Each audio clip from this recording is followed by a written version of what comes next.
25 دەفتەریان پێشکەش کردم کە بمدەنێ بەس ئەمن بیکەمە خەستەخانە چتکەی تایبەتی گوتم ئەمن نامێ 6 خەستەخانەی بکەمە 7 خەستەخانە و نامەوێ 8 خەستەخانەی بکەمە 9 خەستەخانە دەمێ خەستەخانەی جیاواز دروستکەم.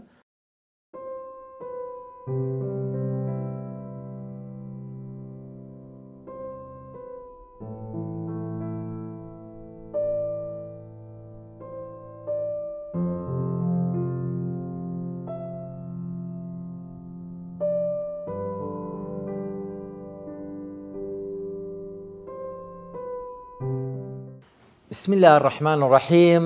هاتینەوە لۆ باسکردنی چیرۆکی دروستکردنی نەخۆشخانەی نەشتەرگەری میهرەبانی. خۆشەویستان، پاش ئەوەی کەوا 3 خەبیرداندرا لە محکەمەی ئیداری، 2 خەبیر پشتیوانیان لە پرۆژەکەی میهرەبانی کرد، لۆیەکە ناچار بوون پەنایان بردە بەر سڵحکردن. ئەمنش دەرم ئەسڵح و خێر لەگەر سڵحینا ئەوە بوو ئەمن لەگەر لایەنی بەرامبەرم کەوا ئەو کەسەی کە ماری نزیک بوو لە عەرزەکەی کە بووە معارض و کە شیشەکانی هەر قەراند بوو پاش ئەوەی کە بەلەدیە چەسپاندنی سنووری لە بۆ کرد بوو، ئیدی چوینە مەحافەزەی. لێرەوە کاتێک کە لەگەر ئەو کەسەی کە معارضی خەستەخانەی میهرەبانی بوو دانیشتین لە مەحافەزەی، یەکەم جار ئەو هالا بە گفتوگۆ دەستمان پێ کرد. ئەمن گوتم ئەمن زۆر سوپاسی تو دەکەم، ئەتوو خزمەتێکی زۆر گەورەی میهرەبانیت کرد. ئیستیغرابی کرد، گوتی کویانی؟ گوتم ئەمن لۆت دەجێڕمەوە 3 شت تەمەشا دەکەی شکلیان وەکو یەکە: تایید، خێ، شەکر. هەرچێکیان تەمەشان دەکەی سپینە لە ڕواڵەت، بەڵام هەر یەکەو لە بۆ ئیشێکی بەکاردێن. جێ ئیشەکانیش بگۆڕدرێت تێک دەچی. خێ مهمە، بەڵام بە خێی ناتانی لە ناو چای بکەی. شەکریش ناتانی بە تەماتەیدا بکەی و لە ناو شیوەی بکەی، تێکی دەداتن. تاییتیش لە بۆ ششتنی بەکاردێتن، ناتانی لە ناو خواردنی بکەی. لە ڕواڵەت هەمویان سپینە، بەسەرێکە و ئیشێکی هەیە. ئەمنۆکو دکتۆر دیلێر گوتمە مەسئولەکەی کە زدی مەشروعی میهرەبانی بوو کە شیشەکانی هەر قەراند بوو کە عەرقەڵەی زۆری دروست کرد بوو کە خەستەخانەی میهرەبانی 3 سار تەخیر کرد، گوتم زۆر سوپاست دەکەم چونکە خزمەتێکی گەورەت کرد. گوتی کویانی؟ گوتم ئەگەر ئەتوو نەبای ئەمن ئەو عەرزەیە پێ نەدەدرا. عەرزەکەی پێشترم 5,000 مەتر بوو، ئەو عەرزەیەم 6,200 و هەندێک مەتر بوو. دوایە کە ئەم 100 مەترمدا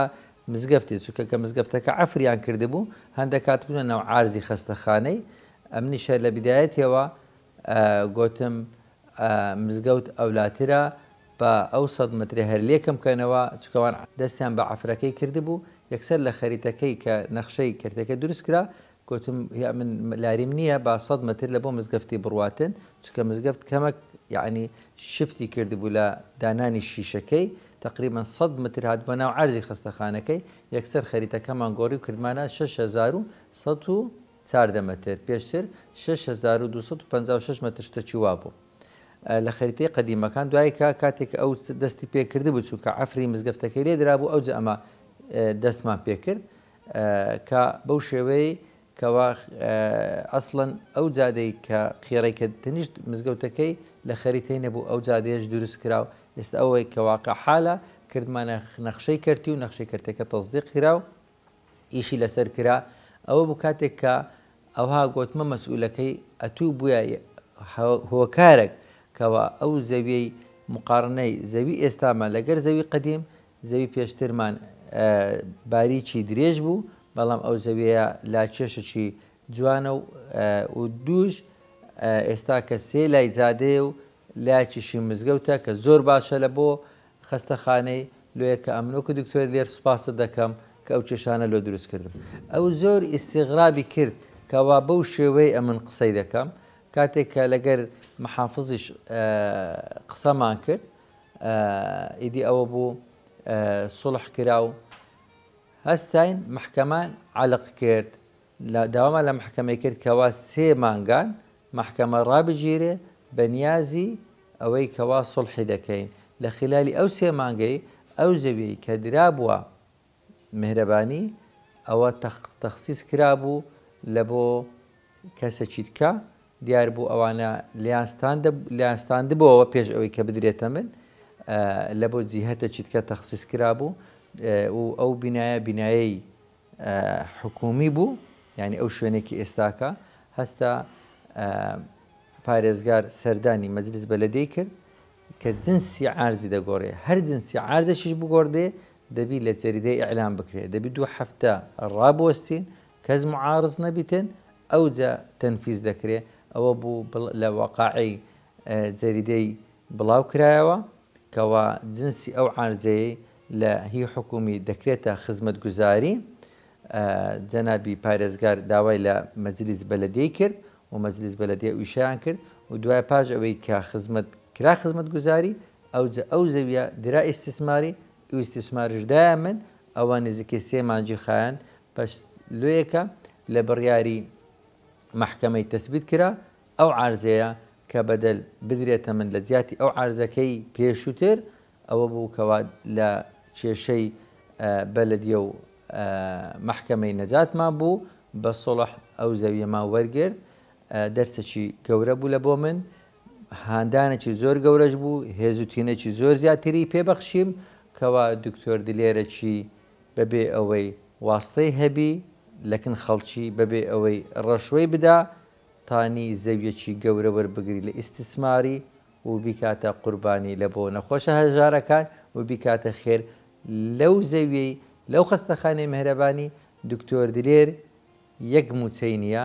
و یەک پشتیشی نییە یەک پشکم نییە یعنی شتێک کە ساڵ خلاص دەبیتن لە خەستەخانەی مهرەبانی ئەم یەک درەمی وەرناگرم یەک درەمی قازانج ناکەم